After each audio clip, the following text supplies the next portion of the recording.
د افغانستان د جبهه مقاومت ډلې مشر احمد مسعود په سختو ټکو د افغان انجونو ښوونځي د ډیر ژر پرانستل شي. دا د ملت راتلونکی دی. د باور ټي وي چینل درنو لیدونکو سلام، ستړي مشئ، وخت مو په خیر. هیله لرم چې باور ټي وي چینل مو په درنښت سبسکرایب کړی وي.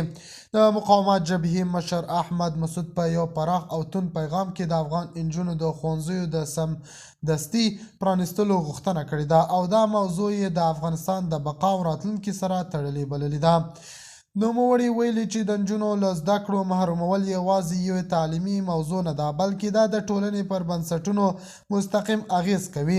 د هغه په وینا که نجونو زده کړه ونه کړي نو راتلونکي نسل به له جدي ستونزو سره مخ شي او هیواد به له پرمختګ پاتې شي.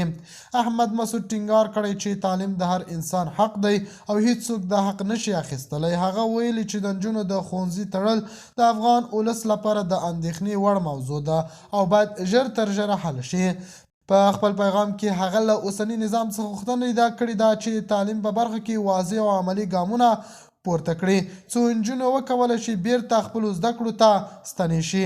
هغه زیاته کړې چې د هیواد د ثبات، اقتصاد او راتلونکي پرمختګ لپاره دا یو حیاتي اقدام دی.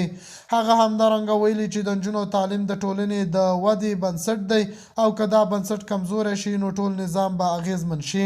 د هغه په وینا نړۍ هم د دې موضوع ته جدي پام لري او دا د افغانستان نړیوال حیثیت هم تر اغیز لاندې راولي. احمد مسعود له نړیوالې ټولنې غوښتي چې د افغان انجونو د تعلیم ملاتړ ته دوام ورکړي او پر دې موضوع چوپ پاتې نشي.